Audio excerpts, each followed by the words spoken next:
habillé pareil, quoi. Ah oui, mais moi je fais attention à ce que tous les mercredis je sois habillé pareil pour pas vous chambouler un peu vos habitudes. Valérie, c'est pareil, s'il te plaît, tu t'habilles correctement tous les mercredis. Ouais. Ok, du coup aujourd'hui on va parler de à nouveau des enfants, comment fonctionne un enfant, les différentes périodes de l'enfance, tout ça. Ok, on va parler de ça à rapidement. À vous. Qu'est-ce qui se passe dans leur tête? Qu'est-ce qui se passe dans leur tête? Alors je sais pas par où ça va partir, mais on va dire un enfant arrive au monde avec l'attente bien naturelle d'être aimé, accueilli et sécurisé. Donc à partir du moment où il n'est pas complètement aimé, accueilli et sécurisé, bien sûr qu'il va se créer des tensions en lui, des incompréhensions. Et c'est potentiellement le début de grands défis qu'il peut résoudre dans l'enfance si les parents sont conscients, dans l'adolescence plus tard s'il veut travailler sur lui, ou qu'il devra gérer à l'âge adulte. Mais bon, à la base, il a une attente, l'enfant, qui est bien naturelle, c'est l'amour. Alors comment ça fonctionne? On va le vulgariser, c'est pas une science, mais de sa naissance à l'âge de 1 an et demi, 2 ans, l'enfant est pure conscience. Il est dans l'expérience pure. Il touche, il découvre, il est dans l'idée des sens et il n'a ni l'idée du bien ni du mal. Ça c'est inculqué après par le système, par la famille, par l'environnement, qui va lui expliquer par la vibration que en fait on attend beaucoup de lui. Par la vibration? Par la vibration. Alors quand un bébé, un enfant qui arrive vers 2 ans, 2 ans et demi, 3 ans, jusque-là il peut être plus ou moins pur, c'est-à-dire dans l'expérience pure, sécurisée. Tous ses besoins sont nourris le plus vite possible en général. Donc, et arrive un moment où il va commencer à découvrir le monde, marcher, prendre des risques, faire chier les adultes en faisant tomber des objets, obliger les parents à ranger, etc. Voilà. Et donc à ce moment-là, il va comprendre que finalement l'amour est conditionnel. Parce qu'en fait, il va prendre le sac à main de maman qui doit partir dans 5 minutes et il le renverse à l'envers. C'est très joyeux, il y a plein de couleurs qui tombent, c'est une expérience fabuleuse. Ça fait du bruit. Il se retourne vers sa mère qui hurle, qui fait la gueule parce qu'en fait elle n'a pas le temps. Et donc, ce que va vibrer sa mère, qui normalement est tout amour pour lui, donc les bébés et les enfants sentent la vibration, hein, on n'a pas besoin de parler ou de ne pas parler, ça ne se joue pas par le verbal. Ça se joue par ce qu'on dégage intérieurement, c'est ça la vibration. Donc vous pouvez dire, mais c'est pas grave mon chéri, à l'intérieur vous êtes hyper en colère parce que voilà, pour X raisons, et vous avez le droit d'être en colère. Ben, l'enfant lui, ce qu'il va sentir c'est tout d'un coup un non-amour. Donc quand je secoue les sacs et que je fais le bordel, parce qu'il peut même pas faire le lien entre pour lui son expérience pure c'est il y a un objet, je le retourne, ça fait du bruit et des couleurs, ok. Et pour la maman, c'est mon sac à main, j'en ai besoin pour partir, c'est 5 minutes avant de partir, tous ces concepts-là, il l'a pas. Donc lui, ce qu'il voit, c'est je joue, ma mère ne m'aime plus. Ah ouais, c'est ça la subtilité, d'accord. C'est pas je retarde ma mère, elle m'aime plus. Non, l'enfant, il n'en est pas là. L'enfant, il est je joue avec un objet, alors peut-être que petit à petit il va avoir la conscience de c'est son objet, donc du coup il y a des objets à certains, des objets à d'autres, et là on commence à se dissocier. Donc l'enfant, au début là, il ne sait même pas qu'il est dissocié de sa mère et de son père. Pour lui, il est une même conscience qui expérimente des choses, c'est comme s'il était le bras ou la jambe de son père. Et avec la condition à l'amour comme ça, il va comprendre qu'en fait il est peut-être lui, pas sa maman, etc. Et ça, il l'intègre totalement à l'âge de 6-7 ans, qu'on appelle l'âge de raison, où là, il comprend vraiment qu'il n'est pas ses parents. il doit se modifier pour que ses parents l'aiment, mais ses actes ont une conséquence que lui seul va assumer. C'est ça l'âge de raison, hein. Ça va, ça ? Ça me fait penser à maman qui dit mets la table, maman sera contente. Voilà, le chantage affectif. C'est ça. C'est exactement ça. Donc, je sais plus pourquoi on disait ça. C'était quoi le thème ? C'était le fonctionnement, comment fonctionne un enfant. De 3 ans. Et donc, voilà, l'enfant, lui, il est dans une expérience pure jusqu'à 3 ans, de 3 à 7. Il va commencer à être témoin des conditions à l'amour, des règles, des lois, ce qui se fait, ce qui se fait pas. Et là, il va comprendre que, waouh, c'est pas si simple. Et il va s'imposer un contrôle à la mesure de la condition à l'amour que mettent les parents. Plus les parents mettent des conditions à l'amour, plus il va s'imposer un contrôle en profondeur, pour ne pas prendre le risque de ne plus être aimé. Donc si les parents ont zéro patience parce que fatigués, parce que pas le temps, parce que ceci, parce que cela, ou ont zéro amour parce qu'ils sont en colère contre le monde ou contre eux-mêmes, ou parce que tout simplement ils ont eu eux-mêmes une enfance dégueulasse, l'enfant, le moindre truc, il va sentir la vibration qui change, il n'y a plus d'amour. Donc, sa bulle de possibilité d'action sans perdre l'amour des parents se restreint en fait. Il lui reste quelques gestes, quelques espaces où il peut être qui il est sans perdre l'amour des parents. Donc ça fait des structures très contrôlantes adultes. Donc quand on voit un adulte hyper contrôlant, on peut juste s'effondrer en voyant que petit, il a manqué énormément d'espace pour exprimer sa vérité. Donc ça c'est ce qui se passe plus ou moins jusqu'à 7 ans. À 7 ans, l'âge de raison, donc là l'enfant il prend une tarte, c'est à la fois joyeux, moi je me rappelle, c'est parce que je l'ai vraiment vécu en conscience ce truc là, c'est à la fois joyeux parce que tu te dis waouh, je peux avoir un bras de levier sur le monde. Donc l'ego est content et joue de ça. Et à la fois c'est un peu déstabilisant parce qu'il y a une responsabilité qui t'arrive, que tu n'avais pas en fait avant. Avant il y a zéro responsabilité, il y a un problème, au pire je me fais engueuler, mais c'est pas moi qui vais gérer quoi que ce soit en fait. Sauf certains enfants qui grandissent trop vite parce qu'il y a des malheurs de la famille, etc. Souvent les enfants qui doivent être les parents des petits frères et des petites sœurs s'il arrive des événements. Mais donc, en arrivé à 7 ans, on se rend compte que waouh, mais en fait, ce que je fais, ça a une conséquence sur les autres. Potentiellement, je vais me faire rejeter, exclure, moins aimer ou plus aimer. Mais en plus, je risque de le payer cher. Punition. Dans l'inconscient collectif, il y a finir en enfer, finir en prison.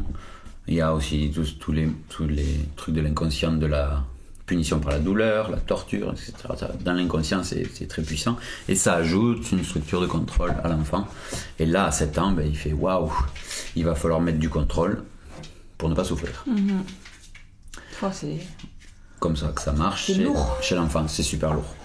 Et c'est là où l'adulte, dans une société consciente, devrait être à son côté pour le rassurer. Ça va aller, mon chien. Il se rend compte à quel point c'est lourd. Ouais, c'est ça.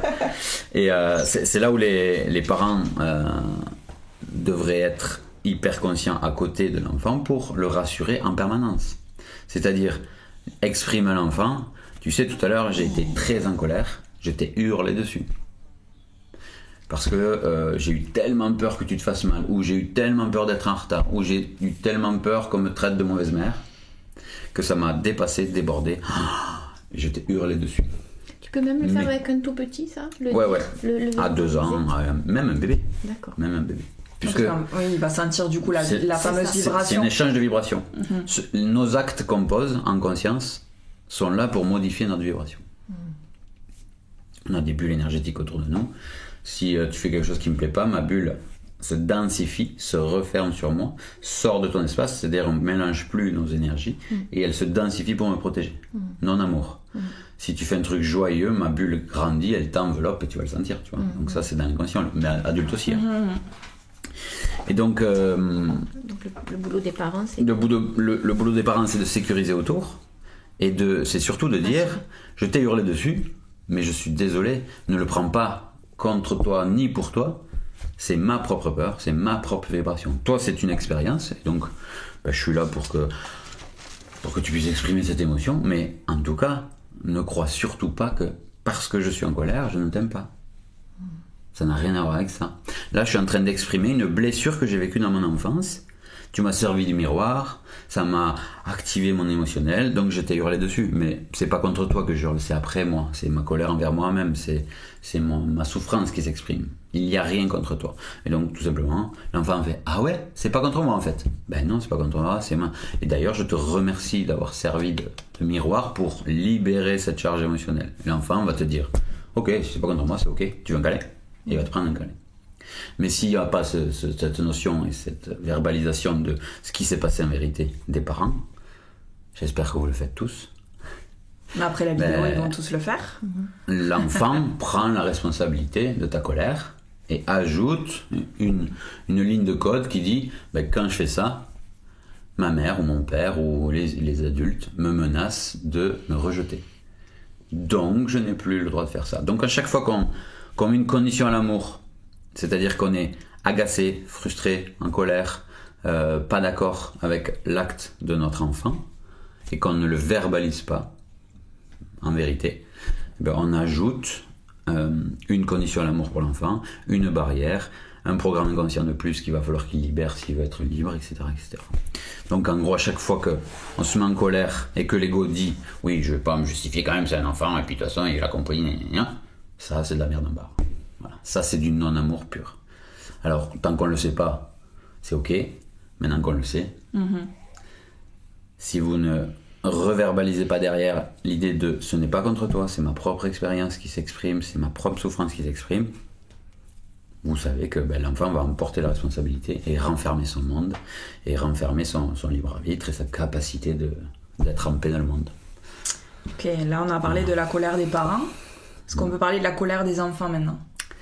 Alors la colère des enfants, si elle dure plus d'1 minute 30, c'est qu'elle est non accueillie. Et c'est la colère des parents, en fait, qui est activée par la colère de l'enfant.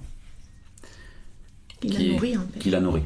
C'est-à-dire que ma fille s'énerve parce qu'elle n'a pas un nouveau téléphone. Moi, j'ai pas de faille là-dessus.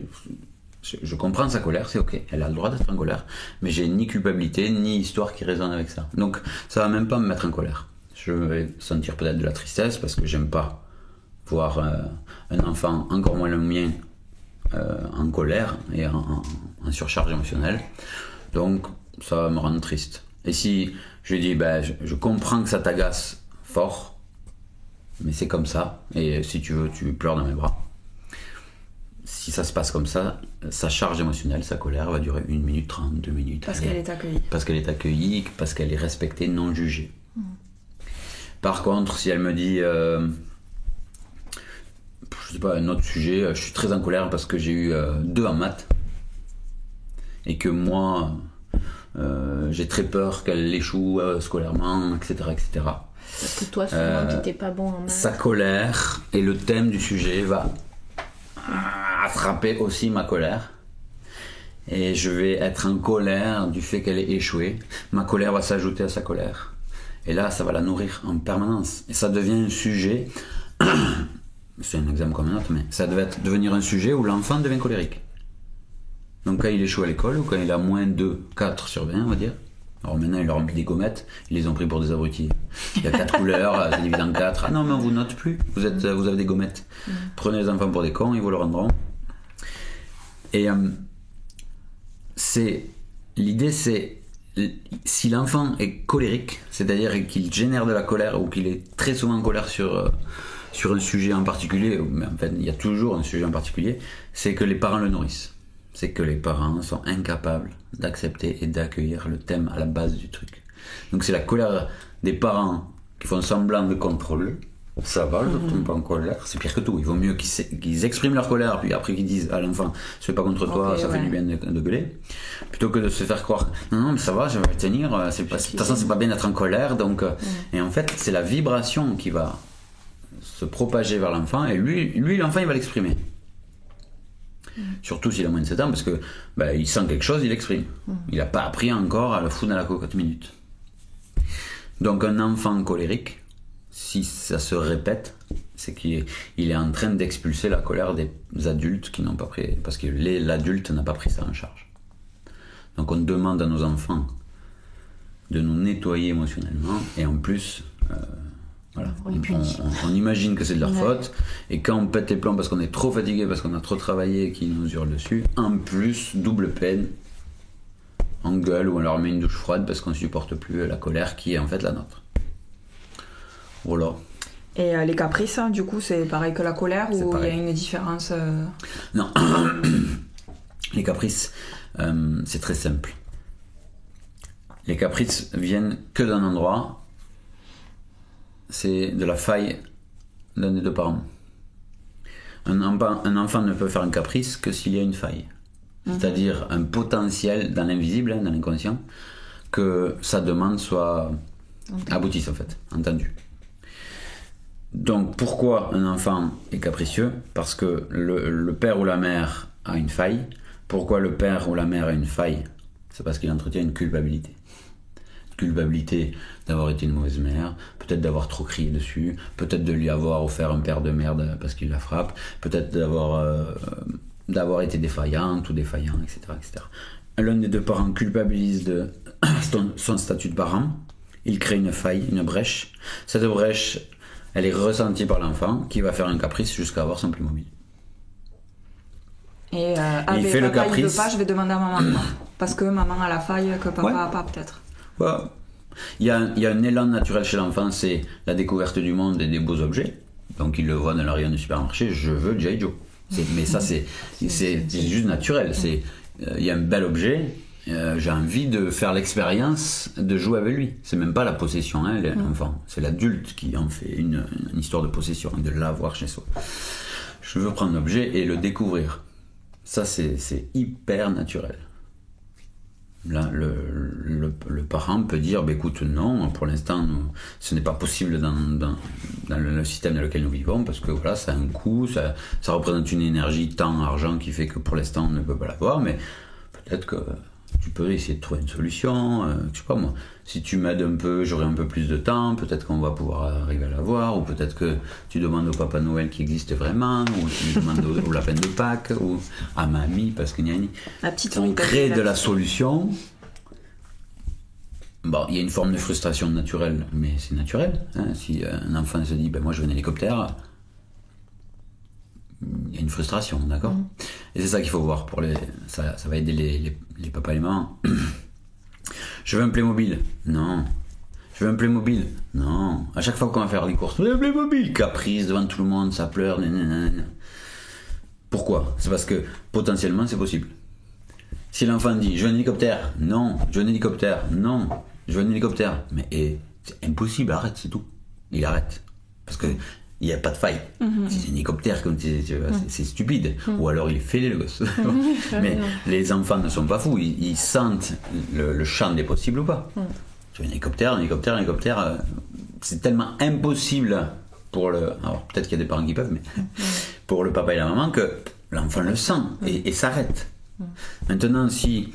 le papa il a aucune faille avec ça, parce qu'en général les papas ils ont pas de faille avec ça, je veux un Playmobil, non, il arrête. La maman, non. Mais quand même il a été mignon, vrai, non. Puis il m'a aidé à faire la cuisine, puis... mais non, parce que papa non, tu vois. C'est pas parce qu'on peut pas ou que c'est pas juste ou qu'autre truc, c'est parce que papa non. Papa il aurait dit non, papa il va pas gueuler, il va pas être content, ou parce que si, parce que cela. Il y a une faille, parce qu'il y a une culpabilité. Parce qu'on se fait croire que il l'a bien mérité, et d'autres enfants l'ont et lui non, etc. etc. Parfois aussi, on veut que l'enfant nous aime. Ouais. Oui, c'est ça aussi. Ça fait partie des conditions à l'amour. Voilà. Ok. Et moi j'avais une petite question. J'avais expliqué une fois, parce que souvent les parents disent mais alors il faut pas leur apprendre à dire bonjour. Et tu avais bien expliqué comment apprendre à un enfant à dire bonjour en le rendant responsable. J'avais trouvé ça... Je ne me rappelle plus de ce que j'ai dit, mais... Je vais redire.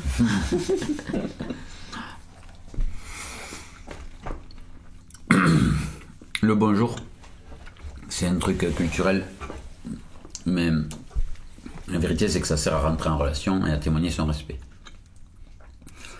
Moi, je pense qu'il vaut mieux expliquer aux enfants petit à petit qu'est-ce que le respect et comment on rentre en relation avec un adulte ou une personne. Mais un enfant a bien raison de refuser de dire bonjour à un adulte qui lui dit bonjour sans même le regarder, sans même s'intéresser à lui, sans même goûter sa vibration. Quelqu'un passe à côté de vous, vous dites bonjour, ça n'a absolument aucun intérêt. C'est vide de sens. C'est comme les gens qui prient toute leur vie en répétant un truc qu'ils ne comprennent même pas. Ça ne sert à rien. Dire bonjour pour dire bonjour, c'est le summum de la connerie humaine, tu vois. C'est, je suis dans les clous, je l'ai dit, c'est réglé, voilà. Qu'est-ce qu'il est bien Un enfant, élevé, mon fils. Ouais. Un enfant, il a bien raison d'en avoir rien à cirer. Un enfant, soit il est dans son monde et il a le droit d'y être.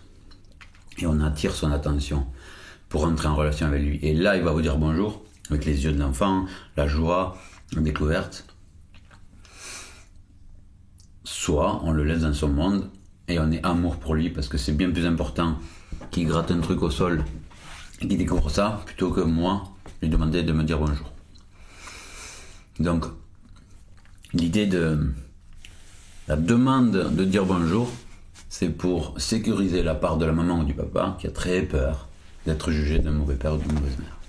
Parce qu'on n'y a pas appris la politesse à cet enfant. Voilà. On n'y a pas appris le formatage.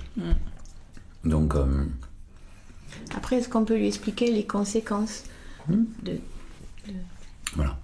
de dire si tu dis bonjour, les personnes elles vont être peut-être plus attentives à qui tu es, que si tu dis pas bonjour, elles risquent de se fermer. Mais après, c'est toi qui as le choix d'entrer en contact ou pas. Au final, c'est ça. Une fois qu'il a les tenants et les aboutissants de ce qui se joue derrière, parce que c'est quand même c'est une demande dégueulasse des papas, des mamans et des adultes. Hein. Respecte-moi, toi, t'es petit, tu vois. Tu dois le respect aux Maintenant, anciens. Voilà, le respect aux anciens, truc débile. Il y a des anciens respectables et d'autres pas Tu n'as pas respectables. besoin de le demander. Il y a des non-anciens. Des êtres, quoi. Voilà. Avant tout des êtres. Donc on explique à l'enfant, si tu rentres en relation avec le monde va rentrer en relation avec toi. Plus tu ouvres ton espace, plus les gens vont te proposer de la nouveauté, des solutions, de l'amour et de la présence. Maintenant, si tu n'as pas envie, tu as le droit. Par contre, tu vas assumer peut-être les conséquences parce que le monde n'est pas que amour, il est aussi déshumanisé. Tu risques d'activer certains égos, certaines colères. Il y a des gens qui n'ont pas ta présence d'esprit et ta sagesse. Il y a des gens qui sont très blessés à l'intérieur. Et quand tu ne vas pas leur dire bonjour, ils vont considérer que tu l'as fait exprès contre eux. Donc, peut-être qu'ils vont te le répondre. Et il faut juste que tu saches ça. En fait, la vérité, ce sera que c'est pas orienté contre toi. Parce que ça n'a rien à voir avec toi, c'est leur histoire. Mais il faut que tu saches que ça peut te tomber dessus. Donc là, il a tous les tenants et les aboutissants.